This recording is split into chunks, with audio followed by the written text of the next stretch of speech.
Target 2026 obviously बऱ्याच जणांचं ते असेल. आता त्यातही कोणाचं राज्यसेवेचं असेल, MPSC, कोणाचं कंबाईनचं असेल.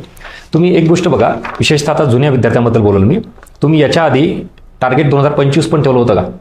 त्याच्या आधी काही जणांचं तर टार्गेट 2024 पण असेल, काही जणांचं 2023 पण असेल. असं जर आपण मागे गेलो तर म्हणजे तुम्ही 2023 पासून टार्गेट ठेवून परत 24 अपयश आलं, म्हणून 2025 टार्गेट ठेवलं, परत अपयश आलं, आणि आज आपण या सिच्युएशनला आहोत की आता टार्गेट 2026 हे आपल्याला ठेवावं लागेल.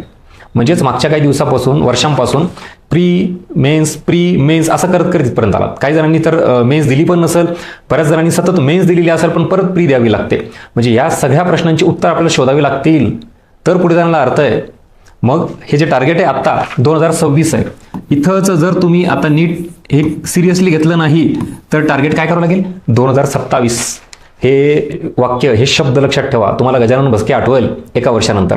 हे लेक्चर्स व्हिडिओ आज बघाल ना तुम्ही, बघता बघता एक वर्ष कसं होऊन गेलं तुम्हाला कळणार सुद्धा नाही. आणि हाच आकडा 2026चा जे आता तुम्ही ताकदीनं करायचं ठरवलं आहे, सर नाही यावर्षी मला पोस्ट करायची, पण कॅज्युअलनेस, तुमचा लेझीनेस, निवांतपणा हा तुम्हाला परत सेम रिपीट करायला लावणार आहे. आता पुढच्या वर्षी असंच वाक्य असणार आहे, सेम नाही सर आता 2027 टार्गेट आहे, 100% पोस्ट काढतो. आणि मग त्या वर्षी पण जर काही चूक केली तर तो आकडा परत 28ला सुद्धा जायला बसला. आणि मग ह्या गोष्टींचा अनुभव जरा जुन्यांना विचारा. म्हणून हे लेक्चर दोघांसाठी पण आहे, नवीन आणि जुने. जुन्यांनी आतापर्यंत काय गोष्टी चुका केलेल्या आहेत त्या चुका नवीन विद्यार्थ्यांनी करायच्या नाही, त्यासाठी हे लेक्चर बघा. आणि जुन्यांनी जे टार्गेट मी म्हणतो ना, खरं 2022 पासून तुम्ही तयारी करत असाल, कोणी 21 पासून तयारी करत असाल, तर दरवर्षी हा आकडा बदलला का?